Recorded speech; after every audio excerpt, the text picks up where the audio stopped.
भक्तराज प्रह्लाद असुर बालक मानकु निगमर सार अर्थात वेद वेदांतर सार निर्यास कथा श्रवण करुथिले। निर्मल दुर्लभ ए ज्ञान निगम सार अनुपम। गोविंद गोविंद गोविंद मधुगाड़ुछि मकरंद। नारद मुनि ग्रते सुपुण्य बदरिका तीर्थे। गोविंद गोविंद गोविंद मधुगाड़ुछि मकरंद। तपआचरी अनुक्षण अछंती नर नारायण। गोविंद गोविंद गोविंद मधुगाड़ुछि मकरंद। नारद मुनि शुद्ध चेता पूछिले हरि गुण गाथा। गोविंद गोविंद गोविंद मधुगाड़ुछि मकरंद।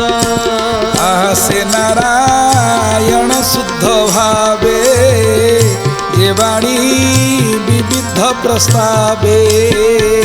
गोविंद गोविंद गोविंद मधुगाड़ुछि मकरंद। नारद मुनि का संतोषे कहिले ज्ञान उपदेशे।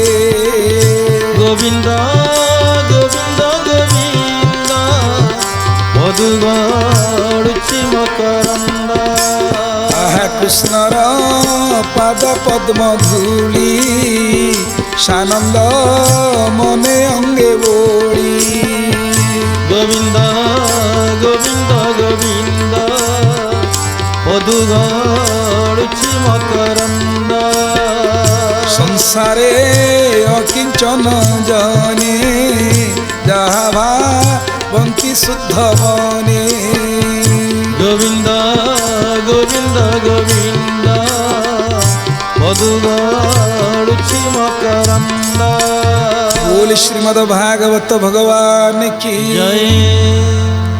भक्तराज प्रह्लाद कहउचंती असुर बाल मानकु संबोधन करी असुर बालक मानकु हे मोर मित्रगण, हे मोर सहपाठीगण, हे मोर सुहृदगण, ये जो निर्मल दुर्लभ कथा मु तुम मानकु श्रवण करैली ये अमृतमयी कथा हूँ प्रकृत में वेद वेदांतर सार कथा। ये निगम सार अनुपम निर्मल दुर्लभ ये ज्ञान ये निर्मल एथरे कौन मल ना ये दुर्लभ अत्यंत दुखे बा अति कष्टे जो जिनस लाभ हुए ताहा दुर्लभ। तेणु नारद मुनि अग्रते सुपुण्य बदरिका तीर्थे विशाल क्षेत्र बद्रीनाथ धाम जोठी नर नारायण तपस्थली से बद्रिका आश्रम गुरुदेव देवर्षि नारद प्रश्न पचारि भगवान नर नारायण से तद्विधि प्रणिपातेन परिप्रश्नेन सेवया उपदेक्षन्ति ते ज्ञानी ज्ञानी न तत्दर्शिन।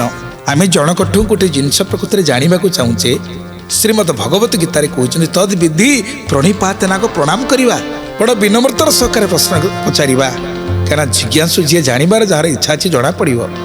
आउ केतक लोक जानी सियाणा जानी काले या जना अच्छी कि नहीं जानापी प्रश्न टे पचारती से माने प्रकृत ज्ञान को प्राप्त हो पारती ना से परीक्षा करी जीवन चली जाए।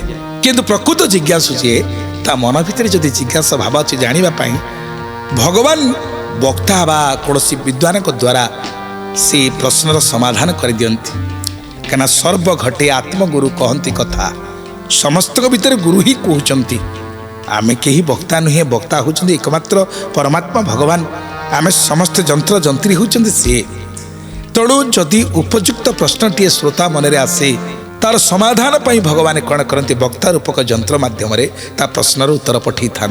देवर्षि नारदों भीतर जो उत्कंठा जानिबार जो इच्छा जो जिज्ञासा मनोवृत्ति साक्षात नर नारायण तांकु विशाल क्षेत्र बद्रीनाथ धाम ये कथा कही। नारद मुनि शुद्ध चेता पूछिले हरिगुण गाथा निजे नारद पचारुचंती विधानपूर्वक भगवान कथा टी शुणापी से नारायण शुद्ध भावे जे बाणी विविध प्रस्तावे विभिन्न प्रस्ताव को नहीं विभिन्न प्रश्न को नहीं से नारायण भगवान नारद मुनि को संतोष कहले ज्ञान उपदेश जमती नारद को संतोष लगे प्रश्न नारद कौन निजपाई पचारि ना केवल जगतर कल्याण पाई जमती पार्थ को पाथेय करी भगवान कृष्ण गीता कहले अर्जुन को अर्जुन होचंदी माध्यम ना तेणु से गीता क्या कहते सारा विश्व जनता समुदाय को समस्त किंतु जड़े माध्यम तो दरकार कहीं गाई दुईबा क्षीर पाइबा गोटे गौड़ ना गाई दुई हम गोपाल ना आ गोटे बाछुरी ना हम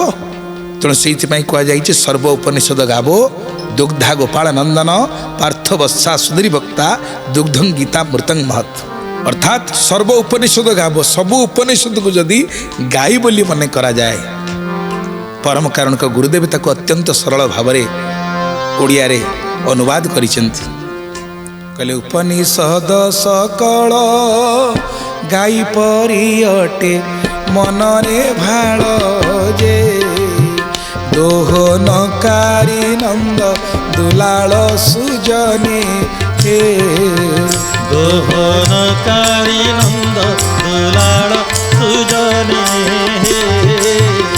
दोहनकारी नंद दुलाल सुजने बाछुरी भक्त अर्जुन आस्वादीन रस कला उत्पन्न जे करी गला जगत कल्याण सुजने करी गला जगत कल्याण सुजने करी गला जगत कल्याण सुजने साधु सजने से दुग्ध श्रद्धारे पीबे कोई आनंद जे पार हेबे संसार समुद्र सुजने पार हेबे संसार समुद्र सुजने पार हेबे संसार समुद्र सुजने बोले श्रीमद भागवत भगवान की जय आहा केड़े सरल भाव गुरुदेव आम मानकर कल्याण कहते जे बाछुरी भक्त अर्जुन आस्वादीन रस कला उत्पन्न बाछुरी की भगवान किए कले नंद दुलाल भगवान कृष्ण हाँ से निजे कौन कले पार्थ बा अर्जुन को बाछुरी करी जो दुग्ध गीतामृत को से दोहन कले जगतर कल्याण थोई देकरी गले तेणु से भले जिज्ञासु जदि न था अर्जुन को भले जिज्ञासु ताले भगवान कृष्ण कौन कही था तेणु देवर्षि नारद बड़ विधान सखारे जिते प्रार्थना करिसेंती किछि प्रश्न पचारिसेंती तेणु मु आपण मानक जो कथा कहूची यह देवर्षि नारद को भगवान साक्षात नारायण बद्रिका आश्रम कही कृष्णर पादपद्म धूली सानंद मने अंगे बड़ी संसारे अकिंचन जने जहा भावंती शुद्ध मने जो माने अकिंचन नास्ति किंचित यशस्य अकिंचन जहाँ पाखे किसी ना भगवान केवल अच्छा विरक्त वैष्णव जो मैंने किसी ग्रहण करने इच्छा नुह कौन ये संसारिक धन नहीं हम ये टंका पैसा पोशाक परिषद कौन हम से तो असली धन पछरे गोड़े बहुत विरक्त वैष्णव अच्छा जहाँ ये सब जिनस छुअंती आप आश्चर्य हे आम आम जीवन में आम गुरुदेव को देखीचु से सारा जीवन पैसा को छुई ना टंकाटा को कंटा बोलिक भाई किसी असुविधा नहीं जहाँ ठाकुर की इच्छा जमी हो खाइबी गंडिए पेट पुराई तो गुण गाइबी हरस होई गेल मणि थांतु जगत जन गोविंद रसरे रसु मन प्रभु को प्रार्थना कले प्रभु खाइबा गाइबा छड़ा कौन अच्छी गंडे भोजन करवा मनीष शरीरटा मिली ये शरीर को बचापी भोजन टी दरकार आउ भोजन बिना भोजन रे भोजन निषेध जदि भोजन नहीं तो भोजन ही नहीं तेणु माँ बापा माने व्रत रखा आम सबुदिन भोजन करवा तापर भोजन करवा शास्त्र अध्ययन करवा ध्यान धारणा टिके करवा तापर भोजन करवा तेणु ये कथा निजे भगवान नारायण देवर्षि नारद को कही କୃଷ୍ଣର ପାରପଦ୍ମ ଧୂଳି ସାନନ୍ଦ ମନେ ଅଙ୍ଗେ ବଳି ସଂସାରେ ଅକିଞ୍ଚନ ଜନେ ଯାହା ଭାବନ୍ତି ସୁଧ ମନେ। ମହାପ୍ରଭୁଙ୍କ ପାଦ ଧୂଳି ମୁଣ୍ଡରେ ବଳି ହେଇଗଲା ପରେ ଆହା ହା ହା ଏ ଜୀବନ ପରିବର୍ତ୍ତନ ହେଇଯାଏ, ଭଗବତ କୃପା ବୃଷ୍ଟି ହେଇଯାଏ। ତେଣୁ ଏ କଥା ଦେବର୍ଷି ନାରଦ କହୁଛନ୍ତି ବା ପ୍ରହ୍ଲାଦ କହୁଛନ୍ତି, ମୁଁ ସେଇ ଦେବର୍ଷି ନାରଦଙ୍କ କୃପାରୁ ଆଜି ତୁମମାନଙ୍କୁ ଏ ଜ୍ଞାନ ଶୁଣେଇଲି। ଆଉ ଦେବର୍ଷି ନାରଦ ସାକ୍ଷାତ ଭଗବାନ ନାରାୟଣଙ୍କ ମୁଖାରବିନ୍ଦରୁ ଏ କଥା ଶୁଣିଥିଲେ। ପୂର୍ବେ ମୁଁ ନାରଦଙ୍କ ବାଣୀ ମାତାର ଗର୍ଭେ ଥାଇ ଶୁଣି। ଗୋବିନ୍ଦ ଗୋବିନ୍ଦ ଗୋବିନ୍ଦ ପଦୁ ଗଳୁଛି ମକରନ୍ଦ। ଏ ବାଣୀ ଭାଗବତ କଥା ଶୁଣନ୍ତେ ତୁଟେ ଭବ ବ୍ୟଥା। ଗୋବିନ୍ଦ ଗୋବିନ୍ଦ ଗୋବିନ୍ଦ ପଦୁ ଗଳୁଛି ମକରନ୍ଦ। ଭାବେ କହିଲି ତୁମ୍ଭ ଆଗେ ହରି ଚରିତ ଅନୁରାଗେ। ଗୋବିନ୍ଦ ଗୋବିନ୍ଦ ଗୋବିନ୍ଦ ପଦୁ ଗଳୁଛି ମକରନ୍ଦ। ବୋଲି ଶ୍ରୀମଦ ଭାଗବତ ଭଗବାନ କି ଜୟ। ପୂର୍ବେ ମୁଁ ନାରଦଙ୍କ ବାଣୀ ମାତାର ଗର୍ଭେ ଥାଇ ଶୁଣି। ପ୍ରହ୍ଲାଦ କହିଲେ ଆପଣମାନଙ୍କୁ ବା ମୋର ସଙ୍ଗୀମାନଙ୍କୁ ମୁଁ ଯେଉଁ କଥା କହୁଛି ଇଏ ମୋ ମା ଗର୍ଭରେ ମୁଁ ଥିଲାବେଳେ ନାରଦଙ୍କଠୁ ଶୁଣିଥିଲି। ନାରଦ ଯେମିତି ଭଗବାନ ନାରାୟଣଙ୍କ ଠାରୁ ବଦ୍ରିକାଶ୍ରମରୁ ଶୁଣିଥିଲେ, ମୁଁ ସେମିତି ମୋ ମାତୃଗର୍ଭରେ ରହିକିରି ମୋ ମାଆଙ୍କ ଗର୍ଭରେ ଥାଇ ଦେବର୍ଷି ନାରଦଙ୍କଠୁ ଶୁଣିଥିଲି। ଏ ବାଣୀ ଭାଗବତ କଥା ଶ୍ରବଣେ ତୁଟେ ଭବବ୍ୟଥା। କିଭଳି ଗୁରୁ ପରମ୍ପରାରେ ଭାଗବତ କଥା ଆସିଛନ୍ତି ସେ କଥା ନିଜେ ପ୍ରହ୍ଲାଦ ଅସୁର ବାଳକମାନଙ୍କୁ କହୁଛନ୍ତି। କହିଲେ ଏ କଥା ଭଗବାନ ନାରାୟଣ ମୋର ଗୁରୁଦେବ ନାରଦଙ୍କୁ କହିଥିଲେ। ଆଉ ମୁଁ ଯେତେବେଳେ ମୋ ମାତୃଗର୍ଭରେ ଥିଲି ଦେବର୍ଷି ନାରଦ ମୋ ମାଆଙ୍କୁ କହୁଥିଲା ବେଳେ ମୁଁ ଗର୍ଭରେ ଥାଇ ଏ କଥାକୁ ସବୁ ଶୁଣିଥିଲି। ପୂର୍ବେ ମୁଁ ନାରଦଙ୍କ ବାଣୀ ମାତାର ଗର୍ଭେ ଥାଇ ଶୁଣି। ଏ ବାଣୀ ଭାଗବତ କଥା ଶୁଣନ୍ତେ ତୁଟେ ଭବବ୍ୟଥା। ଏଇ ଭଗବାନଙ୍କର କଥା ଶ୍ରବଣ କଲେ ଭବବ୍ୟଥା ତୁଟିଯାଏ। ସଂସାରର ସବୁଠୁ ବଡ଼ ବ୍ୟଥା ହେଉଛି ଜନ୍ମ ମୃତ୍ୟୁ। ଯିଏ ଭଗବାନଙ୍କର କଥା ଶୁଣେ ନିର୍ମଳ ଭାଗବତ ବାଣୀ ଶୁଣି ସଂସାରରୁ ତରଫ ପ୍ରାଣୀ ଶୁଣିଦେଲେ ସଂସାରରୁ ଜୀବ ଉଦ୍ଧାର ପାଇଯାଏ। ତେଣୁ ଆଜି ମୁଁ ତୁମକୁ ଭାବେ କହିଲି ତୁମ୍ଭ ଆଗେ ହରିଚରିତ ଅନୁରାଗେ। ମୁଁ ଯାହା କହିଲି ଭାବର ସହକାରେ ତୁମକୁ କହିଲି। କାହିଁକି ନା ମୁଁ ଏ କଥାକୁ ମୋ ମାତୃଗର୍ଭରେ ଥାଇ ଶୁଣିଛି। ଏମନ୍ତେ ପ୍ରହ୍ଲାଦ ବାଣୀ ଭାବେ ଅସୁର ପୁତ୍ରେ ଶୁଣି। ଗୋବିନ୍ଦ ଗୋବିନ୍ଦ ଗୋବିନ୍ଦ ପଦୁ ଗଳୁଛି ମକରନ୍ଦ। ବୋଲନ୍ତି ପ୍ରହ୍ଲାଦ ଆଗେ ତୁଲ୍ୟ ବୟସ ଅନୁରାଗେ। ଗୋବିନ୍ଦ ଗୋବିନ୍ଦ ଗୋବିନ୍ଦ ପଦୁ ଗଳୁଛି ମକରନ୍ଦ। ଶୁଣ ହେ ନୃପତି କୁମାର ଆମ୍ଭେରି ସଙ୍ଗତେ ତୋହର। ଗୋବିନ୍ଦ ଗୋବିନ୍ଦ ଗୋବିନ୍ଦ ପଦୁ ଗଳୁଛି ମକରନ୍ଦ। ତୋହର ଭିନ୍ନ ଗୁରୁ ନାହିଁ ଏ ବିଦ୍ୟା ସମ୍ପାଦିଲୁ କାହିଁ। ଗୋବିନ୍ଦ ଗୋବିନ୍ଦ ଗୋବିନ୍ଦ ପଦୁ ଗଳୁଛି ମକରନ୍ଦ। ବୋଲ ଶ୍ରୀମଦ ଭାଗବତ ଭଗବାନ କି ଜୟ। ପ୍ରହ୍ଲାଦ ଯେତେବେଳେ କହିଲେ ଯେ ଏଇ ଯେଉଁ ଦିବ୍ୟ ଜ୍ଞାନ ମୁଁ ତୁମକୁ ଶ୍ରବଣ କରିଲି ପରମ ଭାଗବତ ଜ୍ଞାନ, ମୁଁ ମାତୃଗର୍ଭରେ ଥିଲାବେଳେ ମୋ ମାଆଙ୍କୁ ଦେବର୍ଷି ନାରଦ ଏ କଥା କହିଥିଲେ। ମୁଁ ତାଙ୍କରି ଠାରୁ ଶୁଣିଥିଲି, ମୁଁ ତୁମ ପାଖରେ କହିଲି। ତ ଅସୁର ବାଳକମାନେ କହିଲେ ପ୍ରହ୍ଲାଦ ଗୋଟେ ବଡ଼ ଜିଜ୍ଞାସା ଆମ ଭିତରେ, ତୁ ଆମକୁ ବଡ଼ ସନ୍ଦେହରେ ପକେଇଦେଲୁ। ନା କ'ଣ ସନ୍ଦେହ? ନା ତୁଲ୍ୟ ବୟସ କହିଲେ ସମାନ ବୟସ, ତୋର ଆମର ବୟସ ହେଉଛି ସମାନ। ତତେ ବି ଯେଉଁ ଗୁରୁ ପଢ଼ଉଛନ୍ତି ଆମକୁ ସେଇ ଗୁରୁ ପଢ଼ଉଛନ୍ତି। ଏଠି ତ ଅନ୍ୟ କେଉଁ ଭିନ୍ନ ପାଠ ପଢ଼ା ହେଉନି। ତୁ ରାଜା ପୁଅ ବୋଲି କ'ଣ ତତେ କିଏ ଅଲଗା ଆସିକରି ପଢ଼ଉଛନ୍ତି କି? ନା ନା ନା ଆମେ ସାଧାରଣ ଅସୁର ବାଳକ ବୋଲି ଆମକୁ କ'ଣ ଅଲଗା କିଏ ପଢ଼ାଉଛି କି? ନା ନା। ଦେଖନ୍ତୁ ସରକାର ଗୋଟିଏ ନିୟମ କରିଛନ୍ତି, ଯେମିତି ଆଜିକାଲିକା ପ୍ରଚଳିତ ସମାଜରେ ଶିକ୍ଷା ବିଭାଗ ଯାହା सिलेबस कले बा कोर्स स्टडी कले जहाँ शिक्षानीति से कले शिक्षा विभाग में ता ही चलुची समस्त समान राजा पिला जो थे पढ़े प्रजा पिला से पढ़े सरकार पाठ बेसरकारी स्तर में किए कौड़ी कौड़ पढ़ाऊँ अलग कथा सरकारी स्तर में यह हूँ व्यवस्था सेमती आमे मैंने जोटी पढ़ुचु तू भी सही पढ़ुचु आमर गुरु सही षंड अमरक तोर भी गुरु होती षंड अमरक आमे तो कहीं ये पाठ पढ़ीनु गुरुदेव जो पाठ सब पढ़ुंट आमे पढ़ीचु तू पढ़ीचु कि तू जो पाठ आमको कहलु आमको गोटे अविश्वास लगुच बड़ सन्देह लगुच ये पाठ तो केमी जाणिलु कह तोहर भिन्न गुरु ना ए विद्या संपादिलु कहीं तोर तो गुरु अलग नुते तो लुचेंगी तो कहीं पढ़ुना ये आमे तो एकाठी रोचे एकाठी खाऊचे एकाठी बसुचे एकाठी पाठ पढ़ुचे ये विद्या तू पाइलु केमिति ये गुरु पुत्र चरणे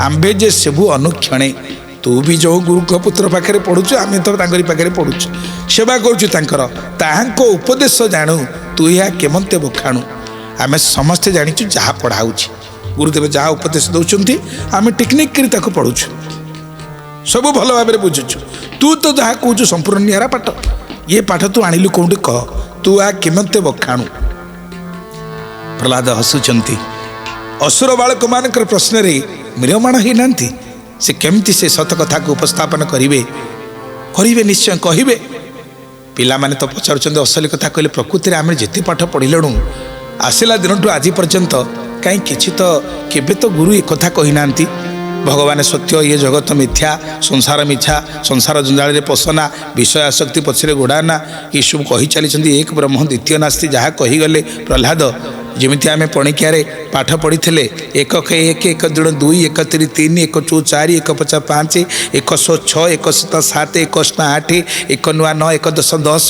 प्रहलाद से पाठ कहले एक एक दुण को भी एक तीन की भी एक चौ भी एक पंचा भी एक सौ भी एक सता भी एक अष्टा भी एक नुआ भी एक दशा भी एक असुर पिला माने स्वाभाविक भाव में व्यस्त हो पड़ा कथा कहले तू ये पाठ पढ़िलु कौटी आम तो एक दुण दुई पढ़ीलु प्रहलाद कहले से तो मातृगर्भर पढ़ी आसछंती एक ब्रह्म द्वितीय नास्ति एक तिरी भी एक त्रिगुणात्मक मायरे भगवान सृष्टि करिसेंती ए संसार को एक चौ भी एक चतुर्वर्ग फलदाता होउछंती से भगवान एक पंचा भी एक पंच तत्व जे संतर सुंदर शरीर गढ़ी से होउछंती एक सौ भी एक छटी रिपु देइछंती काम क्रोध लोभ मोह मद मात्सर्य से होउछंती एक सृष्टि कला वाला एक सता भी एक सता एक सातोटी आवरण आम भितर अच्छी रसाद रक्तं तत्व मांसं मांसन मेद प्रजायते मेद स्वस्ति तत्व मजा मजा शुक्र संभव आम समस्त सातोटी आवरण अच्छी खाद्य रस रसरु रक्त रक्तरु मांस मांसरु मेद मेदरु अस्थि अस्थिरु मजा मजारु शुक्र संभव ये सातोटी आवरण भितर से एक ही परमात्मा अच्छा असुर बालक मैंने बड़ आश्चर्य ही होती प्रहलादर ज्ञान कौशल को देखी एक सता एक अष्टा भी एक आठटी दिग कहीदेले प्रहलाद पूर्व पश्चिम उत्तर दक्षिण चारिटी कोण ऐशान कोण नरुत कोण इत्यादि एक नुआ नवद्वार पुर देही 9टी द्वार अच्छी किंतु एक भगवान से द्वारा भितर नवद्वार पुर देही से रोचंती देहरे देही रोचंती एक दशा भी एक 10 दिगपाल सृष्टिकर्ता से एक पिला माने पचारिले जी आमे तो गुरु को उपदेश जानीचु तू किमित अलगा पाठ कहूच कह तू ही तो बालक बेभारी निरते थाऊ अंतपुरी गोविंद गोविंद गोविंद पदुगड़ुछि मकरंद शोभावे स्त्री मंदिर देवदानवे अगोचर गोविंद गोविंद गोविंद पदुगड़ुछि मकरंद कहीं भीतरे थाऊ तू ही महत संग तोर नाही गोविंद गोविंद गोविंद पदुगड़ुछि मकरंद निहार बळे जेने दिन तेणु संशय आंभ मन गोविंद गोविंद गोविंद पदुगड़ुछि मकरंद तोहर पादे नमस्कार संशय छेद तू आंभर गोविंद गोविंद गोविंद पदु गड़ुची मकरंद हेमंते असुर बालके तार समीपे के गोविंद गोविंद गोविंद पदु गड़ुची मकरंद चरण धरी पचारिले विश्वास वाक्ये प्रबोधिले गोविंद गोविंद गोविंद पदु गड़ुची मकरंद हेमंत भागवत वाणी शुणी संसारु तर प्राणी गोविंद गोविंद गोविंद पदु गड़ुची मकरंद सप्तम स्कंधे भागवत कहई दास जगन्नाथ गोविंद गोविंद गोविंद पदु गड़ुची मकरंद बोलानंद एक बार हरि हरि बोल इति श्रीमद्भागवते महापुराणे परमहंस्यां संहितायां सप्तम स्कंधे प्रह्लाद चरितं नाम षष्ठ अध्याय।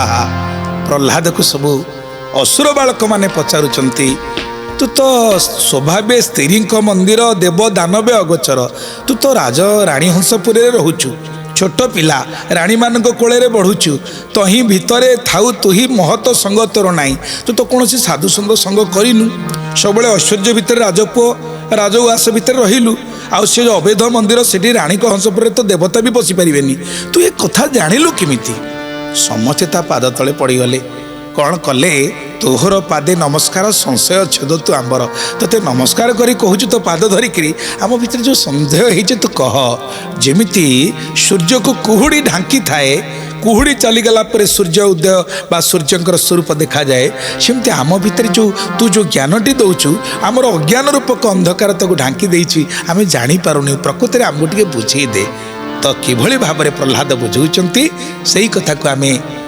आस्वादन करिबा पुणी आगामी सप्तम अध्याय आज तो समय ही जाइए।